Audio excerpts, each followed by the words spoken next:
बिस्मिल्लाहिर्रहमानिर्रहीम।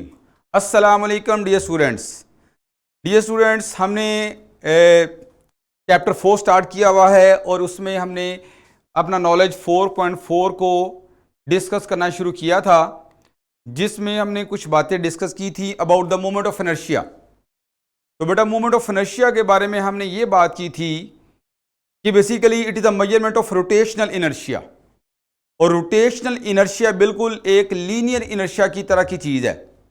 Rotational inertia को कैसे हमने डिफाइन किया था कि वो एक ऐसी रोटेटिंग बॉडी की प्रॉपर्टी है जो अपनी रोटेशनल मोशन को मेंटेन रखने की कोशिश करे, या फिर ऐसी भी कह सकते हैं कि ऐसी ये बेसिकली मेजरमेंट ऑफ अपोजिशन है, opposition against the change in state of rotational motion. या दूसरे अल्फाज में हमने ये बात की थी स्टेट को बदलने से होता क्या है, एक्सेलरेशन प्रोड्यूस होता है, और रोटेशन में कौन सा एक्सेलरेशन होगा, वो होगा रोटेशनल एक्सेलरेशन, जिसे आप एंगुलर एक्सेलरेशन का नाम भी देते हो। तो आप ये भी कह सकते हो कि जो रोटेशनल इनर्शिया है it is the opposition against the rotational acceleration, against the angular acceleration. जिस ऑब्जेक्ट के अंदर एंगुलर एक्सेलरेशन की वैल्यू ज्यादा प्रोड्यूस होगी, यानी उसने अपनी स्टेट को चेंज करने के खिलाफ कम मज़ाहमत दी, उसमें ज्यादा एक्सेलरेशन प्रोड्यूस हो गया, और जिस केस में मज़ाहमत कम होगी उस केस में हमारा रोटेशनल इनर्शिया भी कम होगा। तो बेटा हम एंगुलर एक्सेलरेशन की वैल्यू से किसको जज कर सकते हैं, मूवमेंट ऑफ इनर्शिया को जज कर सकते हैं। अगर हमारे पास डिफरेंट ऑब्जेक्ट हैं और आप डिफरेंट ऑब्जेक्ट को रोटेट करवाते हो और एक जैसा टॉर्क अप्लाई करते हो, कंडीशन यह है कि टॉर्क सेम होना चाहिए। अगर आप एक जैसा टॉर्क अप्लाई करोगे और उस टॉर्क पे फिर देखो जिसके अंदर एंगुलर एक्सेलरेशन की वैल्यू कम होगी, आप कहोगे उसका मूवमेंट ऑफ उसका रोटेशनल इनर्शिया ज्यादा है। बल्कि अब ये जो रोटेशनल इनर्शिया है इसको अगर आप मेजर करने के हवाले से बात करते हो तो बेटा इसको मेजर करने के लिए हम एक क्वांटिटी मेजर करते हैं which is called movement of inertia. अच्छा, लीनियर इनर्शिया को मेजर करने के लिए हम किस क्वांटिटी को देखते हैं, मैस को, और रोटेशनल इनर्शिया को मेजर करने के लिए हम किसको देखते हैं, मूवमेंट ऑफ इनर्शिया को। बल्कि हम एक सेंटेंस बोलते हैं कि movement of inertia is the rotational analogous of mass.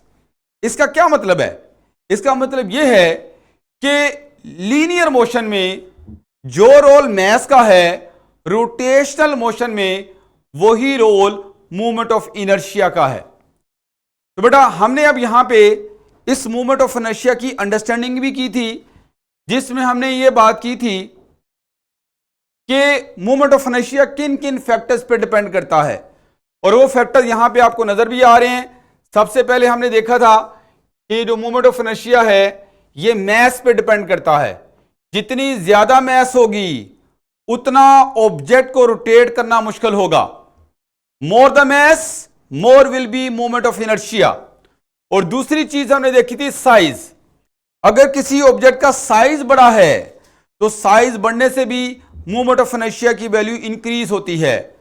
इसी तरह से शेप के हवाले से बात भी की थी कि शेप अगर चेंज करोगे तो ऑब्जेक्ट के अंदर ये वाली जो प्रॉपर्टी है जो मूवमेंट ऑफ इनर्शिया है दैट विल चेंज, ये चेंज हो जाएगा। और फिर हमने बात की थी मैस डिस्ट्रीब्यूशन, कि अगर किसी ऑब्जेक्ट के अंदर आप मैस की डिस्ट्रीब्यूशन को चेंज करते हो, जिसकी एग्जांपल क्या है कि अगर आप एक सॉलिड स्फीयर लेते हो और एक आप हॉलो स्फीयर लेते हो, हॉलो स्फीयर का मतलब अंदर से सारा खाली, लाइक अ शेल, जैसे एक फुटबॉल होता है जिसकी सारी की सारी मैस कहां पे होती है, सरफेस के ऊपर होती है। तो जब सारी मैस सरफेस के ऊपर होगी और वो अगर स्फेरिकल है तो उसे आप स्फेरिकल शेल कह सकते हो या हॉलो स्फीयर भी कह सकते हो। अगर इन दोनों की मैस इवन सेम रखें, लेकिन चूंकि मैस की डिस्ट्रीब्यूशन डिफरेंट है, तो मैस की डिस्ट्रीब्यूशन डिफरेंट होने की वजह से इनके जो मूवमेंट ऑफ इनर्शिया हैं वो भी क्या होंगे, वो डिफरेंट होंगे। तो ये बात भी हमने कल एक सिमुलेशन से अंडरस्टैंड की थी। नेक्स्ट जो पॉइंट है वो था कि movement of inertia also depends on position of the axis of rotation, कि जिस पॉइंट के अबाउट या जिस लाइन के अबाउट बॉडी रोटेट करती है उसे आप एक्सिस ऑफ रोटेशन कहते हो। अगर हम एक्सिस ऑफ रोटेशन की पोजीशन को चेंज करते हैं तो उसकी वजह से मूवमेंट ऑफ इनर्शिया भी चेंज हो जाएगा। और इसकी एग्जांपल मैंने ये सामने फिगर बनी हुई है, इस फिगर में भी आपको बताया था कि मैंने एक स्फेरिकल ऑब्जेक्ट लिया है, एक सॉलिड स्फीयर है, उसके लिए मैंने एक एक्सिस जो है वो सेंटर में से पास किया है और एक एक्सिस टेंजेंट को ले लिया है, टेंजेंट लाइन। टेंजेंट लाइन को समझते हो बेटा? टेंजेंट लाइन क्या होती है? एक ऐसी लाइन जो किसी भी कर्व को, किसी भी सरफेस को एक पॉइंट पे टच करे। तो ये हमारी जो लाइन है जो इस स्फीयर को एक पॉइंट पे टच कर रही है, ये हमारी टेंजेंट लाइन है। तो अब इन दोनों केसेस में मैंने एक्सिस ऑफ रोटेशन को चेंज किया है, ऑब्जेक्ट को चेंज नहीं किया, ऑब्जेक्ट सेम है। तो इन दोनों को अगर कंपेयर करते हैं तो आप मुझे बताओ किसको रोटेट करना आसान होगा? किस एक्सिस के अबाउट जो स्फीयर है वो इजीली रोटेट करेगा और फास्ट रोटेट करेगा? वो हमारा एक्सिस होगा जो सेंटर में से पास कर रहा है। तो सेंटर के अबाउट जो रोटेशन है वो इजीली होगी, इसका मतलब उस केस में मोमेंट ऑफ इनर्शिया कम होगा।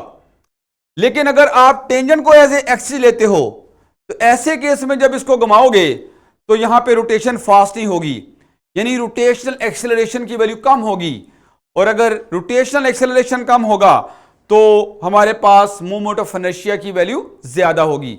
तो फिर मुझे बताओ इन दोनों फिगर्स में से किस केस में मोमेंट ऑफ इनर्शिया की वैल्यू ज्यादा होगी? जी मेरा बेटा,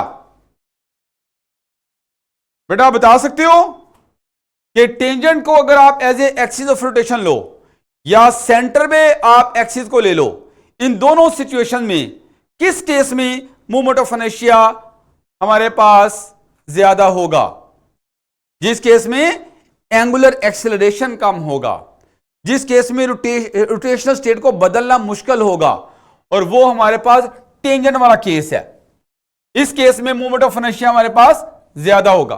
खैर बेटा, ये सारी डिस्कशन अभी हमने की, लेकिन ये जो फैक्टर्स हैं, अब इन फैक्टर्स की फॉर्म में हमने एक फार्मूला बनाना है, यानी हमने मोमेंट ऑफ इनर्शिया के लिए एक क्वांटिटेटिव फॉर्म बनानी है जिससे हम मोमेंट ऑफ इनर्शिया को न्यूमेरिकली कैलकुलेट कर सकें। तो आइए उसको स्टार्ट करते हैं। उसको स्टार्ट करने में मैं दो तरह के केसेस लूंगा। एक मैं एक पॉइंट ऑब्जेक्ट को लूंगा, पहले पॉइंट ऑब्जेक्ट का मोमेंट ऑफ इनर्शिया निकालेंगे और फिर एक रिजिड बॉडी के मोमेंट ऑफ इनर्शिया की बात करेंगे। तो आइए स्टार्ट करते हैं बेटा। सबसे पहले पॉइंट ऑब्जेक्ट का मोमेंट ऑफ इनर्शिया, इसकी कैलकुलेशन हम कर लेते हैं। अज्यूम कर ले बेटा कि हमारे पास ये एक मैस है जिसे मैं ये पॉइंट मैस ले रहा हूं और इस पॉइंट मैस को एक रॉड के साथ अटैच किया हुआ है। ये वाली जो रॉड है इसको अज्यूम कर लें कि ये एक मैसलेस रॉड है। कैसी रॉड है? मैसलेस रॉड। इसे आप यहां पे ओ ए कह लो। हमारी मैस ए पॉइंट पे है और ओ यहां पे पाइवट पॉइंट है। और इस पाइवट पॉइंट कौन सा होता है बेटा? ऐसा पॉइंट जिसके अबाउट बॉडी रोटेट कर सके उसे आप पाइवट पॉइंट कहते हो। और पाइवट पॉइंट में से पास होने वाली जो लाइन है और जो प्लेन ऑफ रोटेशन के परपेंडिकुलर होती है उसे आप एक्सिस ऑफ रोटेशन कहते हो। तो यहां पे मुझे बताओ, अगर प्लेन ऑफ रोटेशन की बात करें तो ये जो हमारी स्क्रीन है इसके अंदर रोटेशन हो रही है, तो स्क्रीन का जो प्लेन है वो हमारा प्लेन ऑफ रोटेशन है। और मैं अब अगर ओ में से एक लाइन पास करूं और इस स्क्रीन के बिल्कुल परपेंडिकुलर हो, यानी ये प्लेन ऑफ रोटेशन के परपेंडिकुलर हो जाएगी, तो इसे आप क्या कहोगे? Axis of rotation. ये एक्सिस ऑफ रोटेशन की डेफिनेशन है। जब भी आप एक्सिस ऑफ रोटेशन को डिफाइन करना चाहो तो आप इस तरह से डिफाइन कर सकते हो कि एक ऐसी लाइन जो पाइवट पॉइंट में से पास करे और प्लेन ऑफ रोटेशन के परपेंडिकुलर हो उसे आप एक्सिस ऑफ रोटेशन कह सकते हो। तो बेटा मेरी बात समझ आ गई? अब आते हैं यहां पे कि जब ये मैंने मैस अटैच कर दी है और ओ पे इस रॉड को पिवट भी कर दिया है, अब मैं इस मैस के ऊपर एक टेंजेंशियल फोर्स लगा रहा हूं। ये मैंने कोई फोर्स लगाई Ft। तो बेटा मुझे बताओ, according to Newton second law according to Newton second law क्या होगा बेटा, जब फोर्स लगाते हैं तो क्या प्रोड्यूस होता है, according to Newton second law. Newton second law क्या कहता है बेटा, सेकेंड लॉ ऑफ मोशन,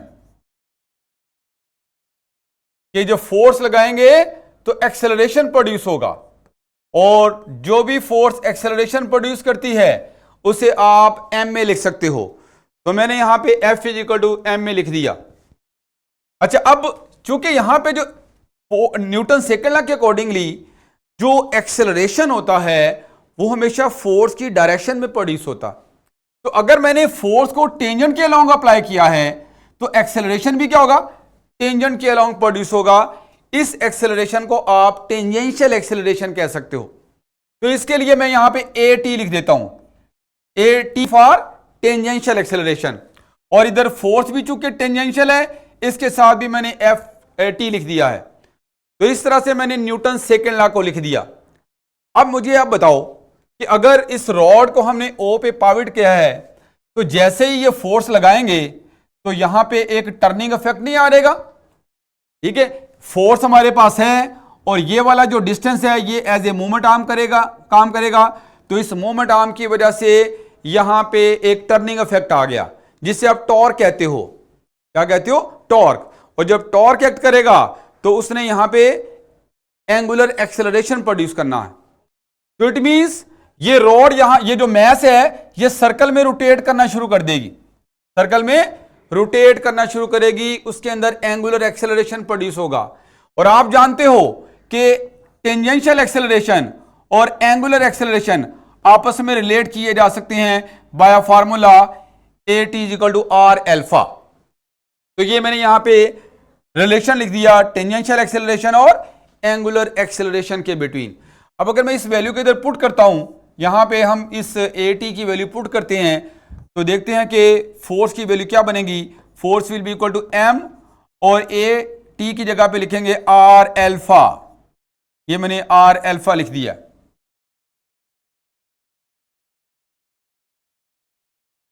जी बेटा, इसको हम R अल्फा कह देते हैं। तो ये मैंने भी फोर्स निकाली है। अच्छा बेटा, अगर मैं इस फोर्स को मूवमेंट आर्म के साथ, यहां पे मूवमेंट आर्म क्या होगा, ये रॉड की जो लेंथ है that will act as a movement arm. ये चूंकि एज ए परपेंडिकुलर डिस्टेंस है between the axis of rotation and line of action of force. और आप जानते हो मूवमेंट आर्म को कैसे डिफाइन करते हैं, it is the perpendicular distance between the line of action of force and the axis of rotation. तो वो R बन रहा है जो इस सर्कल का रेडियस होगा जिसमें ये मैस रोटेट करेगी। तो अगर मैं दोनों तरफ R से मल्टीप्लाई कर दूं तो ये मैंने इधर हमारे पास क्या आ रहेगा, M R अल्फा, और इधर साथ R के साथ हम मल्टीप्लाई कर देते हैं। ये क्या बन गया बेटा, FT इंटू R। R क्या है, मूवमेंट आर्म है, तो ये बन गया फोर्स इंटू मूवमेंट आर्म। और फोर्स इंटू मूवमेंट आर्म को क्या कहते हैं बेटा, हम इसको टॉर्क का नाम देते हैं। तो ये इस तरह से बना टॉर्क, तो it is equal to torque. और इधर क्या बनेगा, M और R इंटू R, ये बनेगा R स्क्वेयर और साथ आ रहेगा अल्फा। इस तरह से टॉर्क का जो फॉर्मूला है वो हमारे पास बन रहा है MR स्क्वेयर और साथ आ रहेगा अल्फा। ये मैंने एक फॉर्मूला बना दिया। अच्छा, अब इस फॉर्मूले में जो MR स्क्वेयर है, MR स्क्वेयर वो क्या चीज है, इसको हम डिस्कस करेंगे। बेटा हमने न्यूटन सेकेंड लॉ पढ़ा है F इजिकल टू M में। ये लॉ है लीनियर मोशन के अंदर। ये किसके अंदर है, लीनियर मोशन में। अगर मैं रोटेशन में बात करना चाहूं तो रोटेशन में बताओ फोर्स का रोल कौन प्ले करेगा, टॉर्क। तो मैं फोर्स को रिप्लेस कर सकता हूं टॉर्क के साथ। और लीनियर एक्सेलरेशन का रोल कौन प्ले करेगा, एंगुलर एक्सेलरेशन। एंगुलर एक्सेलरेशन, उसकी जगह पे मैंने अल्फा लिख दिया। और मैस का रोल बताओ, मैस का रोल तो लीनियर मोशन में होता है, रोटेशनल मोशन में ये रोल कौन प्ले करेगा बेटा, ये रोल प्ले करेगा मोमेंट ऑफ इनर्शिया। मैंने सेंटेंस बोला था कि मोमेंट ऑफ इनर्शिया का रोटेशनल मोशन में वही रोल है जो मास का लीनियर मोशन में है। तो इसका मतलब ये हमारे पास यहां पे मास को रिप्लेस करेंगे मोमेंट ऑफ इनर्शिया के साथ, और इसको हम जाहिर करते हैं आई के साथ। अब यहां भी देखो जरा, मुझे बताओ, फोर्स की जगह पे तो टॉर्क आ गया, लीनियर एक्सेलरेशन की जगह पे एंगुलर एक्सेलरेशन आ गया, जो यहां पे ये फैक्टर आ रहा है साथ, ये लाजमी फिर क्या होगा, मोमेंट ऑफ इनर्शिया। तो it means M R square जो है ये बेसिकली मोमेंट ऑफ इनर्शिया है, और इसे आई से जाहिर किया जाता है।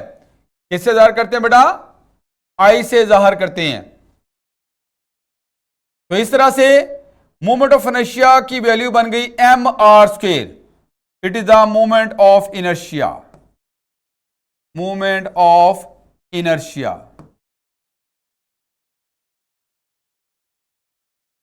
तो मोमेंट ऑफ इनर्शिया ये किसका निकाला है, ये moment of inertia of a point object है, एक स्मॉल ऑब्जेक्ट जिसका साइज पॉइंट के बराबर लिया जा रहा है। एक पॉइंट ऑब्जेक्ट का मोमेंट ऑफ इनर्शिया डिस्कस किया है, जो दो फैक्टर्स पर डिपेंड कर रहा है। कौन कौन से फैक्टर है इसके अंदर, एक मास है और एक इसके अंदर क्या है, ये आर क्या है बेटा, ये मास का डिस्टेंस है from the axis of rotation.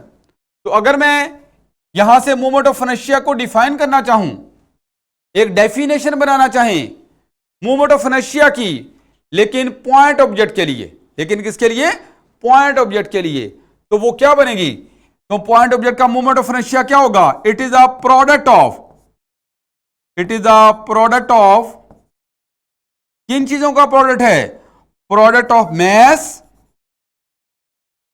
और साथ क्या है, and square of the distance, square of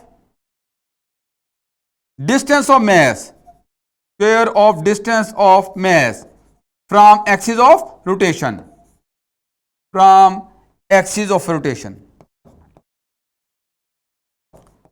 ये बात हो रही है पॉइंट ऑब्जेक्ट के मोमेंट ऑफ इनर्शिया की। तो मैंने भी एक मैथमेटिकल डेफिनेशन यहां पे लिखी है, और ये एक पॉइंट ऑब्जेक्ट के लिए है। ये किसके लिए बेटा, एक पॉइंट ऑब्जेक्ट की बात हो रही है। और पॉइंट ऑब्जेक्ट अब कैसे, आप जब भी पॉइंट ऑब्जेक्ट होगा उसकी जब एक रोटेशनल मोशन की बात करेंगे तो वो लाजमी किसी सर्कल में कंसिडर होगी। किसमें होगी, सर्कल में। पॉइंट ऑब्जेक्ट जब भी मूव करेगा तो हम उसकी सर्कुलर मोशन के हवाले से उसको देखेंगे, जिसको ऑर्बिटल मोशन भी कहते हैं। तो आप ये भी कह सकते हो कि ये जो मोमेंट ऑफ इनर्शिया है ये एक ऑर्बिटिंग ऑब्जेक्ट का मोमेंट ऑफ इनर्शिया है। ऑर्बिटिंग ऑब्जेक्ट का मतलब जो सर्कल में घूमता है, जो सर्कल में रिवॉल्व करता है। जैसे कि अभी आप देखो कि हमारे पास जो मून है वो भी अर्थ के अराउंड रिवॉल्व कर रहा है, ठीक है। तो इसका मतलब वहां पे आप मून को जब अर्थ के लिहाज से देखोगे तो उस वक्त मून को भी as a point object consider करोगे विद रिस्पेक्ट टू अर्थ। और मून की जो रोटेशन हो रही है उसका जो एक्सिस होगा वो कहां पे लाई करेगा, वो अर्थ के ऊपर लाई करेगा। इसी तरह से आप बात कर सकते हो अर्थ की, अर्थ सन के अबाउट रिवॉल्व कर रही है। तो बताओ यहां पे इसकी मोशन भी क्या होगी, ये मोशन भी सर्कुलर है। तो इसको भी आप as a point object consider करोगे जब आप सन के लिहाज से बात कर रहे होगे। तो सन के अबाउट इसकी सर्कुलर मोशन है, इसकी ऑर्बिटल मोशन है, that will be treated as point object. तो जितने भी ऑब्जेक्ट सर्कुलर मोशन में आएंगे या ऑर्बिटल मोशन में होंगे उन्हें आपने as a point object behave करना, कंसिडर करना है। और उनके मोमेंट ऑफ इनर्शिया को जब भी डिस्कस करना होगा तो हम एम आर स्क्वायर का फॉर्मूला अप्लाई करेंगे। मेरी बात समझ आ गई। एम यहां पे क्या होगा, उस ऑब्जेक्ट की मास, और आर क्या होगा, ये उस ऑब्जेक्ट का रेडियस नहीं है, ये उस ऑब्जेक्ट का डिस्टेंस है from the axis of rotation.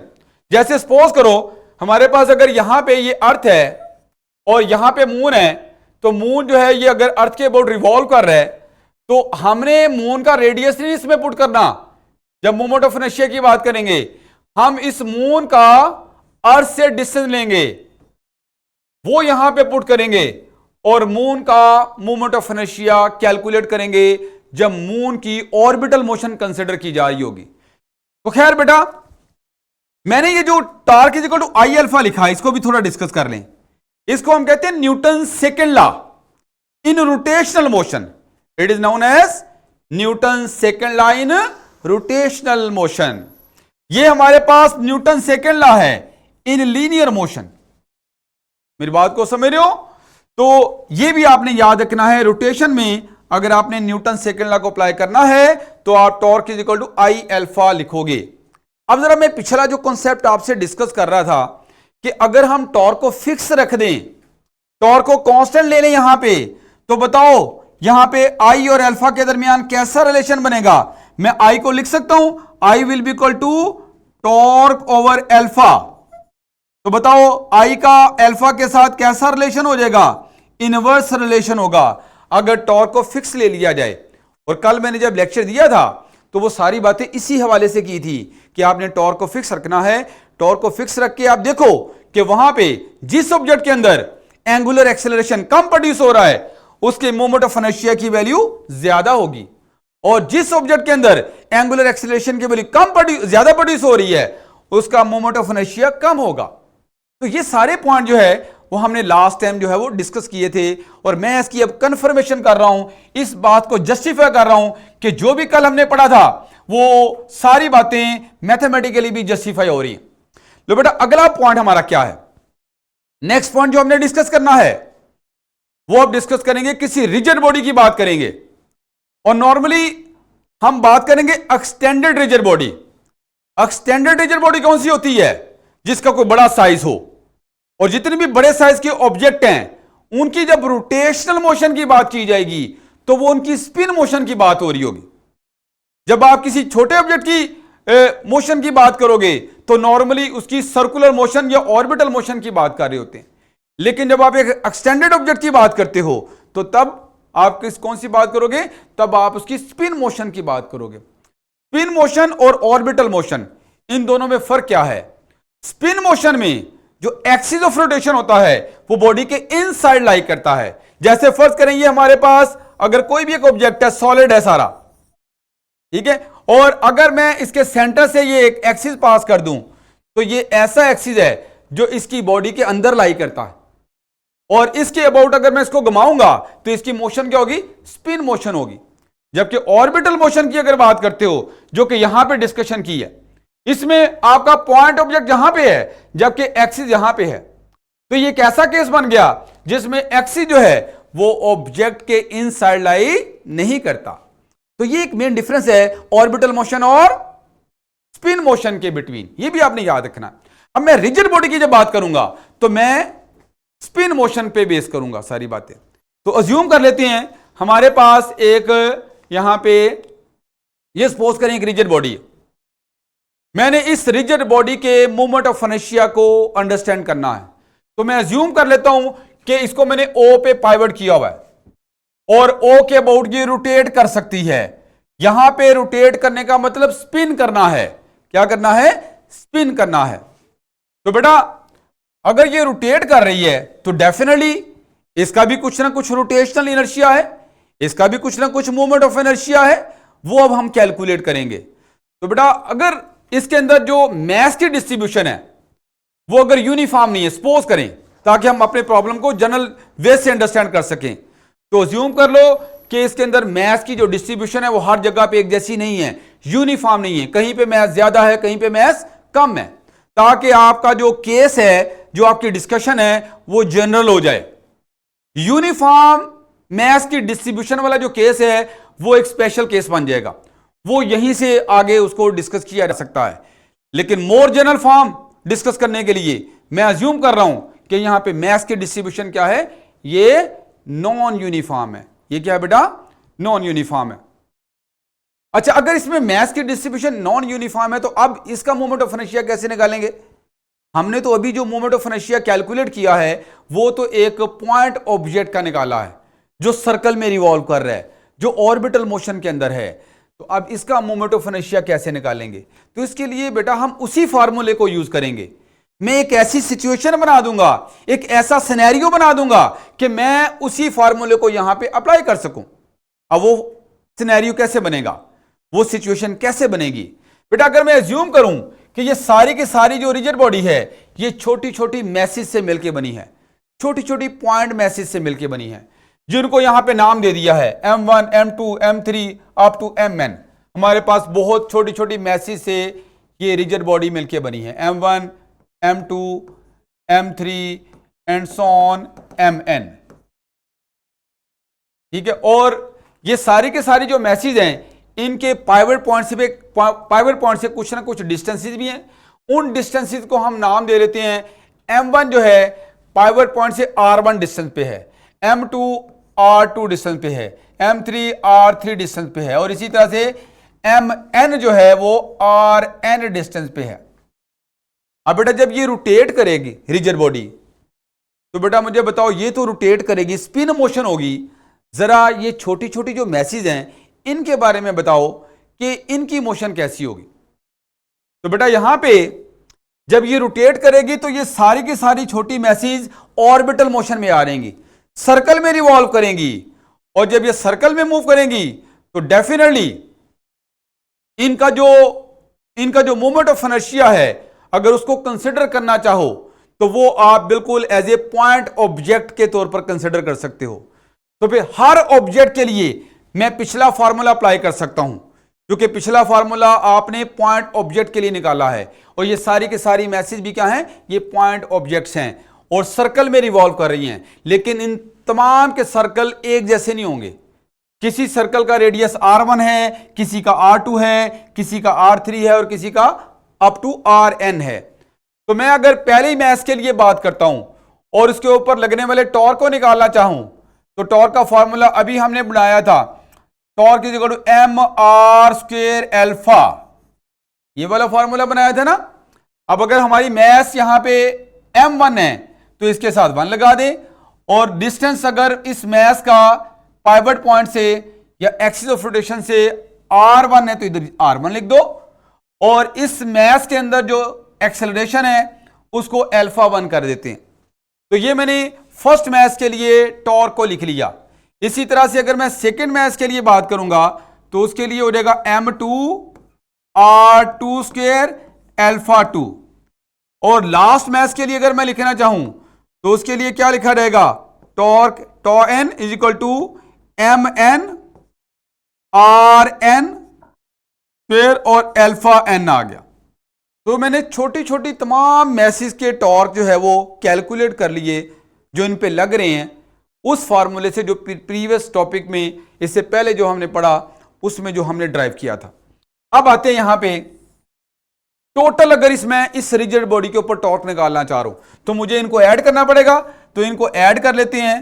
तो ये एडिशन के पे देखते हैं कि आंसर क्या आता है। ये मैंने सबको ऐड कर दिया। अब इनकी वैल्यूज पुट करते हैं। बेटा अगर वैल्यूज पुट करेंगे तो यहां पे आ जाएगा M1 R1² अल्फा 1, और यहां पे आ जाएगा M2 R2² अल्फा 2।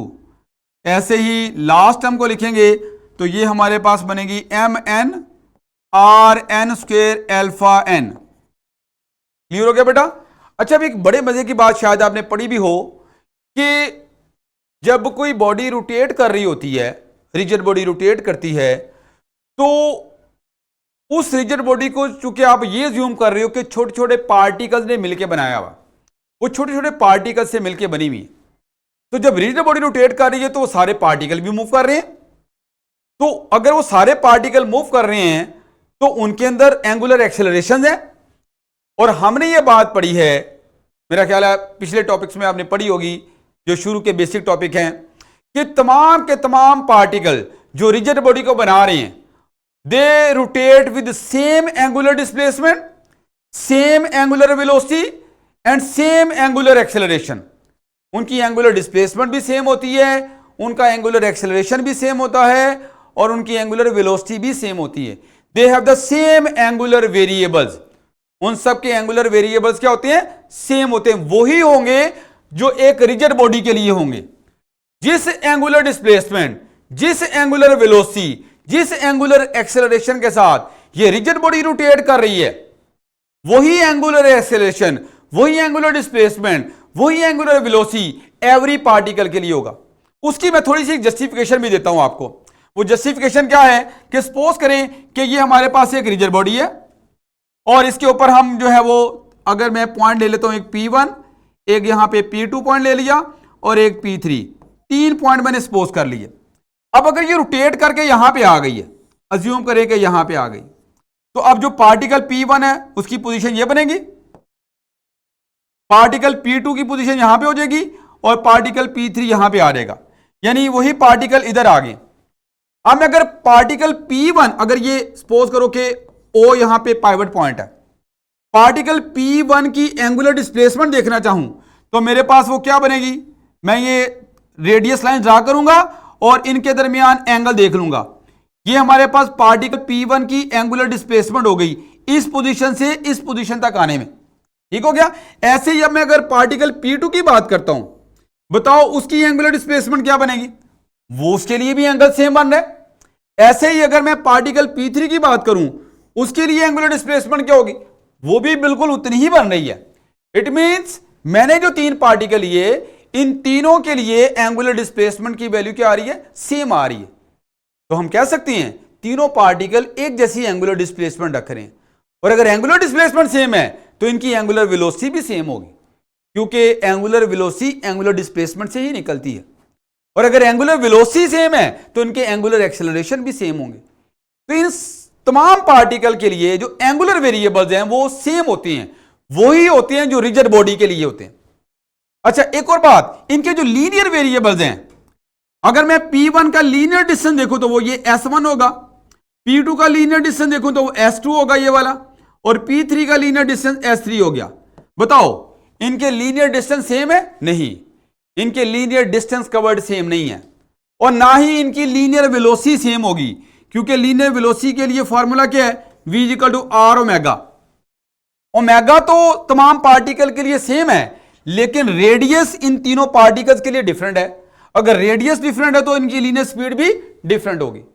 ऐसे ही लीनियर एक्सेलरेशन AT जो R अल्फा के बराबर होता है, इसको भी देखो, अल्फा तो सारे पार्टिकल के लिए सेम है, लेकिन R के डिफरेंट होने की वजह से जो AT है वो भी क्या होगा, वो भी डिफरेंट होगा।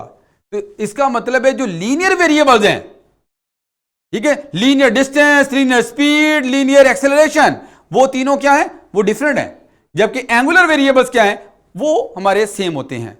तो ये एक अहम कॉन्सेप्ट है जो कि आपको आना चाहिए। अभी हम बात करने वाले थे, हमारा पॉइंट चल रहा था आगे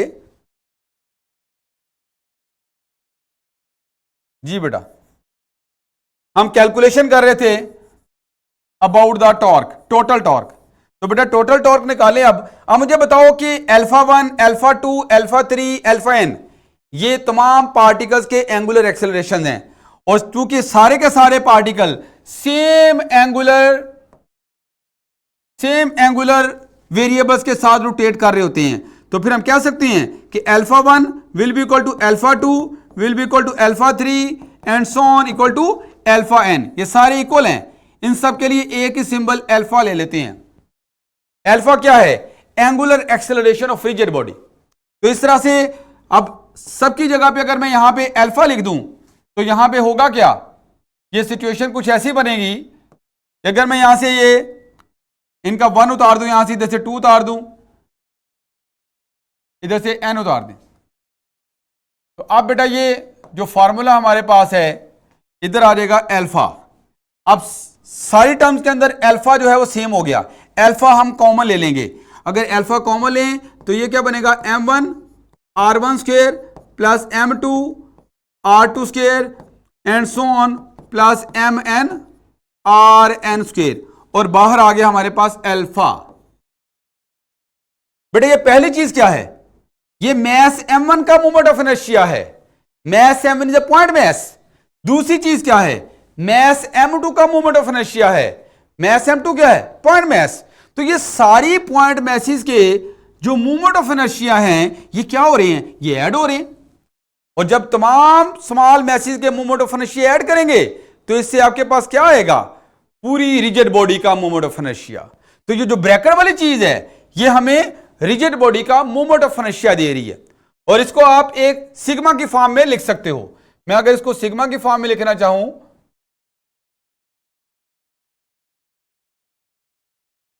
तो बेटा सिग्मा की फॉर्म में अगर लिखें तो बाकी बातें देखते हैं, नेक्स्ट लेक्चर में देखेंगे। पहले मैं इसको सिग्मा की फॉर्म में लिखने लगा हूं।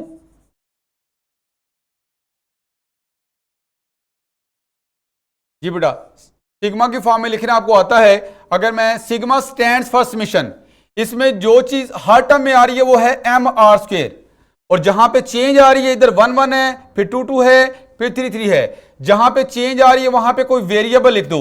मैं आई लिख रहा हूं, आई एक वेरिएबल है, आई की वैल्यू 1 से लेके एन तक चेंज हो रही है, तो ये मैंने सिग्मा की फॉर्म में इसको लिखा, और ये साथ अल्फा एज इट इज आ गया। तो सिग्मा वाली जो चीज है ये क्या है हमारे पास, ये मोमेंट ऑफ इनर्शिया है, किसका, रिजिड बॉडी का। It is a moment of inertia of rigid body, moment of inertia of rigid body. तो बेटा अगर ये मोमेंट ऑफ इनर्शिया है रिजिड बॉडी का, तो बताएं ये फार्मूला फिर क्या बन गया, इसको आई कह सकते हैं, तो ये आई अल्फा सेम फार्मूला बन गया जैसा आपने पॉइंट मैथ्स के लिए बनाया था। तो बेटा ये आज का लेक्चर जो है इसको हम यहां पे वाइंड अप करते हैं। बाकी इंशाल्लाह जो है वो कुछ रिजिड बॉडी की के मोमेंट ऑफ इनर्शिया, जो रेगुलर शेप बॉडीज हैं उनके मोमेंट ऑफ इनर्शिया की हम कल डिस्कशन करेंगे। Thank you.